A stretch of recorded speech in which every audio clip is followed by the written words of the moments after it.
As the price of beef continues to soar, many consumers are feeling it in their wallets, but the extra money isn't going where you might think. Brock Turner tells us why some cattle farmers are calling on the government for help in the first of a two-part series. It's a routine day for Tim Schwab and his 200 cattle in Batesville. Schwab has been raising cattle all of his life and has a hard time picturing himself doing anything else. He says you never get too much rain and you never get too many live calves, so this is kind of relaxing for me. I'll come out here in the evening and check cows and mill around through them and, you know, make mating decisions and stuff like that off of what I see and stuff, so that's pretty rewarding. Schwab sells many of these cattle to 4-H students for shows, but some end up traveling to farms where they'll be prepared for processing. We'll get them to about 900 pounds before we sell them, and then they go to the feedlot for their finishing ration, and then those guys will take them to about 1,300 pounds. While the per-pound price of beef has increased more than 25% in the past 2 years, farmers haven't realized those profits. Some experts and farmers argue that's because of the country's processing infrastructure. According to the most recent data from the United States Department of Agriculture, 4 firms, JBS, Tyson, Cargill, and National Beef, process nearly 70% of the nation's meat.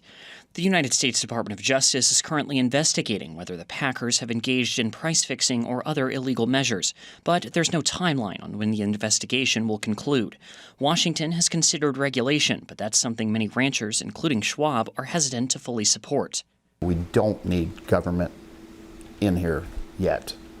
Now, that might come to that point. Currently, Schwab receives about $1.35 per pound for each cow he sells, up from the prices of just over $1 per pound he was getting earlier this year. But that's still lower than the $1.40 he was getting before the pandemic. He says to counter that, farmers may begin thinning their herds to decrease the number of cattle on the market. The cattle farmer will probably, as history has shown us, will probably decrease the size of the cow herd for a while. And, you know, like me, myself, or our farm, you know, instead of having 200 or 250 cows, we might go back to 180 cows. So we're not producing quite as many calves, and I think it'll balance out.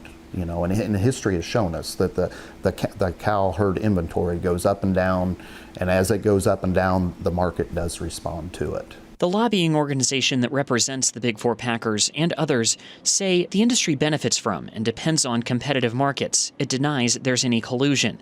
Packers say the increased demand for beef paired with labor challenges due to COVID-19 have reduced their capacity to process beef.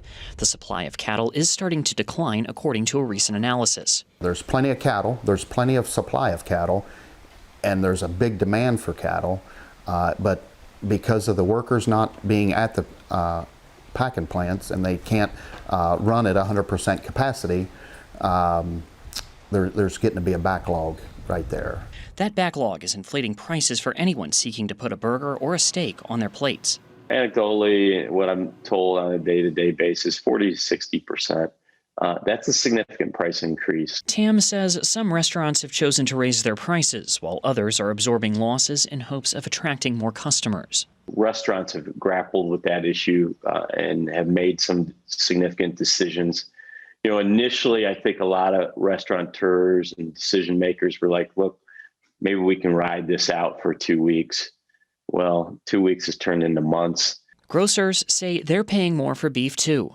From our perspective, it certainly is not at the supermarket level. So the cost of the product going to the stores is up a significant amount. Schwab and other cattle farmers say they're naturally optimistic, even if the deck appears to be stacked against them. I think we need to, you know, kind of come together and figure out why there's such a disparity in the price that they're getting and the price we're getting, you know, and you know, I think there's enough there for everybody to get a little piece of the pie. But spending time on pasture makes everything worth it. You know, it's not like going to work every day. It's just going and play with cows every day, you know. So. For Indiana News Desk, I'm Brock Turner. Next week, we'll have more on how local farmers and processors have carved space to compete against some of the nation's largest processors and groceries.